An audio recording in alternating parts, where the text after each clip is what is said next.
And we're back for week 2. Hooray! Not too many scenic things happened this week. It was just a lot of me talking to the camera, which you'll see. So, I mean, if you don't like listening to my voice, click another video. I said I would talk about empty spaces this week, and I tried to do that in a video earlier this week, but it resulted in very awkward thing leading to this. This can help me. My hand just keeps coming into frame because I talk with my hand. Blah, blah, blah, blah, blah, blah. Too weird? Probably. So I figured I would take time to explain it more just on my own instead of holding a camera and I have something to set it on. Empty Spaces is the musical I'm working on, focusing on 3 friends primarily in college, 2 guys and a girl, Casson, Stanley, and Olivia. I based it off of a lot of experiences I had in college with my friends. You write from what you know, and I know college, I guess. As we grow up, we're told that, once we get to college, we choose a degree, and that's the path we choose in life. And, what happens when you hit certain bumps in the road? And that's going to be the main focus for Casson, one of the main guys in the story. His main point in this story is that he spent so long working toward one goal, being a doctor, he doesn't know what to do when, scholarships fall through, or he doesn't get into medical school, and focusing on what you do with your life when you find out that the path that you originally set out on isn't the right path for you. Olivia, her main goal is that she's a psychology major and doing a video project, which is where this camera part comes in. Is that she's doing a video project with Stanley to try to help him sort through his emotions and things going on in his head. And she needs to know, is it shaky for you? Because it's shaky for me. The wind's rocking the stool I have the camera set on. But then the question comes into play of what happens when she starts to feel more than just professional work with Stanley. What happens when she starts to fall in love with him, and if someone like Stanley can be loved. So then that brings me to Stanley. Stanley's point in this story is to help Olivia with her blog entries and making this thesis project, and how he's able to deal with things inside his mind. I'm interested in taking a look into schizophrenia and what that does and how the brain reacts to that and how others react to that. I really want to dive into the stigma of it all, and Stanley not wanting to open himself up to being loved and being cared for when other people are around. With the title of Empty Spaces, my main focus is to show that throughout our lives, friends leave you, bad things happen, life happens, and then the fulfilling outcome of that is what you find to fill those empty spaces in your heart and your life with, and I hope I can tell that story. So that's the basis of it. Here's the video of what's happened this week in New York, making this awkward enough. Hi again for the second time of an awkward start to a video. It's Tuesday, I put up my first video last night, and people seem to like it, so we're going full force for another week. I'm all packed up, but I'm heading into work at the theater. I don't know if I can film much there because I think it's illegal to film inside a theater whether a show is going on or not. And nope. I mean, this isn't a creepy camera angle or anything. Almost midnight now on Tuesday. Worked Coach tonight at the theater, which is good because it gave me some time to write during the show. And now I'm back on our roof just catching up, and there's kind of an angle. I mean, you can kind of see my face. This has been Narcissism 101 by Cody Melford. It's Wednesday. I'll have to work a 2-show day at the theater.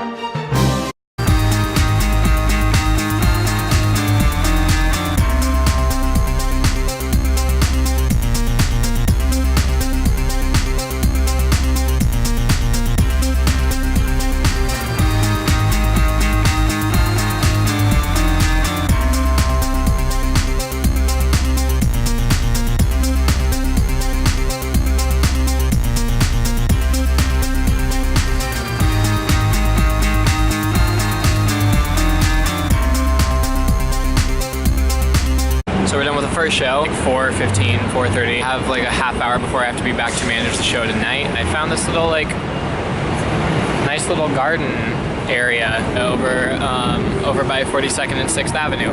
We're getting ready for the show tonight, and a coworker, she was saying how she wasn't ready for today, or she couldn't handle the day that was about to start or something. And so I reworked some lyrics to Bootylicious by Destiny's Child, and I was just saying stupid things like, Sarah, can you handle this? Cody, can you handle this? I don't think they can handle this. And I was dancing to it pretty vividly inside the elevator, so whoever watches that security tape is just going to love it. But I danced my way through the open elevator door right into an usher who saw the whole thing, and I was embarrassed for like 5 seconds. Oh, Steve Guttenberg came to the show. He was in 3 Men and a Baby and the Police Academy movies. However, when he walked up, he had the sunglasses on. It was during intermission, so it was pretty crazy. And I was working down the lobby bar, and it was pretty crazy. And he walked up and had the sunglasses on, and I thought he sounded familiar, and he took off his sunglasses, and I recognized him, but I didn't recognize him from those movies. I recognized him from the It Takes Two Mary-Kate and Ashley Olsen movie, when they went to camp and like had that big food fight and knocked over the canoes and stuff. So I recognized him, but I didn't know how to say anything, because that's all that was registering in my head, was just Mary-Kate and Ashley Olsen. Yay, somewhat natural lighting. It's like 11:30 at night. I just got off the Q train back in Brooklyn. My train isn't running between the boroughs tonight. My normal train that's like 3 blocks from my apartment. And yeah, it's just been a bit of a long day. Kristen was sick for the show tonight, so our understudy went on, and the house, a lot of people refunded their tickets, which is a little disappointing to me. That they didn't get a chance to see Mamie, her understudy, because she's the sweetest girl and such a good voice and such a good actress. But I mean, it was their loss. I got to see some of the numbers from the monitor that played in the lobby, and Mamie was great. I was so excited that she got a chance to go on. Whew. Long day. It's currently 12:29. Oh, it's 12:30 now. Yay. 12:30 in the morning on Thursday night. So Friday morning. Time zones. Got home from work and called my friend Katie and talked to her for a little while. So shout out to Katie for taking my call at 12:30 in the morning. I mean, I guess it's 11:30 at night your time. So anyway, thank you. And I also got a wedding invitation today from my friend Shaylee. She's getting married in August to Bon. Look at a cute couple. Yeah. It's nights like these I really miss my friends from back home, so I miss you guys. We went out to Rockaway Beach today. People are relaxing as well. Say hi, guys. Hi. Hi. Hi. Yeah. It's like an hour and a half to get out here. We're good. It's the 4th of July! It's the 4th of July. Nate's chasing the train. Ryan's there. We're going back to Manhattan. Yeah, we're in Queens. There's some bridge somewhere. Yay. Well, now I have to censor that out. You're gonna have to piece that out. Yes, he is. But you're gonna have me in the background going, look at that, look at that, look at that. Look at this, look at this. Oh, now it's just my reflection. Hi. Oh. Thanks, Nate. Happy July 4th, everybody. There goes Queens below us. I've been on the go since about 6:30 this morning. I got up early and went to the gym, and then went into work. I managed the first show at the theater today for the matinee. Kevin Bacon was there. Ooh, fireworks. One of my coworkers was carrying a coffee pot onto an elevator to move it down to the lobby bar, and she went to go help another coworker and left that coffee pot in the elevator. And so it just went on a ride throughout the theater for a good 5 or 10 minutes until we figured out where it was and brought it back to our floor. Hey, look who found their way to the other side of the roof. I mean, there's trees. So a lot of these videos this week have just been me talking to the camera instead of showing things, but I think that's what this is supposed to be. You guys, I think I just figured out what vlogging is. Whew. Working in the live theater side of New York, I tend to forget that actual movies exist and are a thing. I don't have TV or cable here either, so that helps delay it, I guess. But I went and saw Inside Out, and it was funny and charming and sad and everything a Disney Pixar movie has been for the last 13, 14 years, whatever. There was a family with some rather unruly kids behind me. One kid kept kicking my seat, and one spilt what I hope and pray was soda.